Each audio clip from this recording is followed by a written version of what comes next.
ये शिवाय नमस्तुभ्यं प्यारे भक्तजन। आज सावन के तीसरे सोमवार की व्रत कथा का श्रवण करते हैं। प्राचीन समय की बात है। एक नगर में चंचला नामक एक निर्धन ब्राह्मण कन्या अपने माता पिता के साथ रहती थी। उसका परिवार अत्यंत गरीब था, लेकिन परम भक्त था भगवान शंकर का। चंचला प्रतिदिन प्रभु की भक्ति में लीन रहती और शिवलिंग पर जलाभिषेक किया करती थी, जबकि उसके पास पूजन के लिए पुष्प या दूध नहीं होते थे। फिर भी वह जंगल से बेलपत्र तोड़ कर लाती और नदी से जल लाकर भोलेनाथ पर चढ़ाया करती। चंचला के इस निश्चल प्रेम और भक्ति से प्रसन्न होकर भगवान शिव ने एक दिन स्वप्न में आकर कहा, वत्स, मैं तुम्हारी भक्त से अत्यंत प्रसन्न हूँ। तुम जो इच्छा करोगी वह पूर्ण होगी। चंचला ने नतमस्तक होकर कहा, हे नाथ, मेरे माता पिता बहुत दुखी हैं। हमें 2 समय का भोजन भी नहीं मिल पाता। आप कृपा करें कि मुझे सेवा का अवसर मिले और मेरे माता पिता सुख पूर्वक जीवन बिता सकें। शिव जी मुस्कुराए और बोले, सावन मास के तीसरे सोमवार का व्रत करो, नियम पूर्वक कथा सुनो और रात्रि को जागरण करो। इस व्रत के प्रभाव से तुम्हारी सभी इच्छाएं पूर्ण होंगी।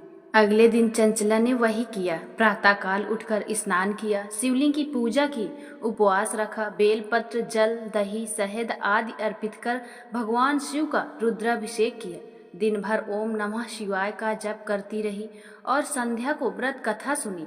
रात्रि में कीर्तन करते हुए जागरण भी किया।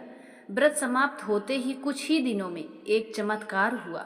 उस नगर के राजा की पुत्री को एक दुर्धर्ष रोग हो गया, जिसे कोई वैद्य ठीक न कर सका। राजा ने ऐसा ऐलान किया कि जो भी राजकुमारी को ठीक करेगा उसे धन दौलत दी जाएगी।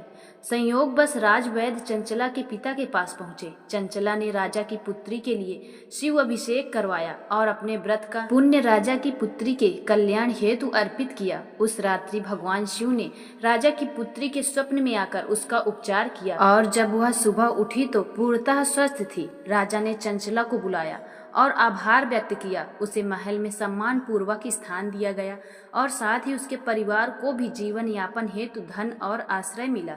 कुछ समय बाद एक दूसरे राज्य के राजकुमार ने चंचला के गुणों और सेवा भावना से प्रभावित होकर उससे विवाह करने की इच्छा जताई। दोनों का विवाह भगवान शिव के आशीर्वाद से हुआ। अब चंचला न केवल अपने माता पिता की सेवा करती थी, बल्कि राज्य की प्रजा की भी सेवा करती थी। वह हर साल सावन के तीसरे सोमवार का व्रत करती रही और दूसरे लोगों को भी प्रेरित करती रही। इस व्रत के प्रभाव से उसका जीवन सुखमय, समृद्ध और शिवमय बन गया। भक्तजन, इस व्रत की विधि संक्षेप में जान लेते हैं। प्रातः स्नान कर स्वच्छ कपड़े पहनने चाहिए। शिवलिंग का गंगा जल, दूध, शहद, दही से रुद्राभिषेक करें। बेलपत्र, धतूरा, आग, सफेद पुष्प अर्पित करें और श्रद्धा से उपवास रखें। फलाहार या निर्जला व्रत रख सकते हैं। शिव चालीसा, रुद्राष्टक और ओम नमः शिवाय का जाप भी कर सकते हैं।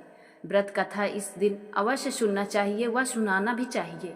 रात्रि को जागरण कर शिव की महिमा का कीर्तन करना चाहिए। अगले दिन अन्न दान करें और ब्राह्मणों को भोजन कराएं।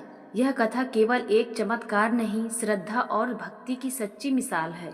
चंचला ने तो ना तो धन मांगा ना वैभव, उसने केवल सेवा मांगी और बदले में उसे भगवान शिव ने सब कुछ दे दिया। जो भी श्रद्धालु सावन के तीसरे सोमवार को यह व्रत सच्चे मन से करते हैं, उसकी सभी मनोकामनाएं शिव स्वयं पूर्ण करते हैं। भक्ति में है शक्ति अपार, करे जो सच्चे मन से पुकार। शिव जी देते हैं उसे वरदान, मिटा देते हैं जीवन के सब क्लेश और त्राण। सावन मास भगवान शिव को अत्यंत प्रिय है। इस महीने के प्रत्येक सोमवार का विशेष महत्व, लेकिन तीसरे सोमवार को की गई पूजा विशेष फलदायी मानी जाती है। यह व्रत श्रद्धा, भक्ति, संयम और सच्चे मन से किया जाए तो जीवन के समस्त दुखों का नाश होता है। यह थी सावन सोमवार की व्रत कथा के रूप में प्रचलित एक सुंदर पौराणिक कथा, जो शिव भक्तों के श्रद्धा का प्रतीक है। प्रिय भक्तजन, अगर यह वीडियो आपको अच्छा लगा हो तो हमारे वीडियो को लाइक करके चैनल को सब्सक्राइब अवश्य करें, क्योंकि आपके आशीर्वाद के बिना हम आगे नहीं बढ़ सकते। फिर मिलते हैं एक सुंदर पौराणिक कथा के साथ। तब तक के लिए हर हर महादेव।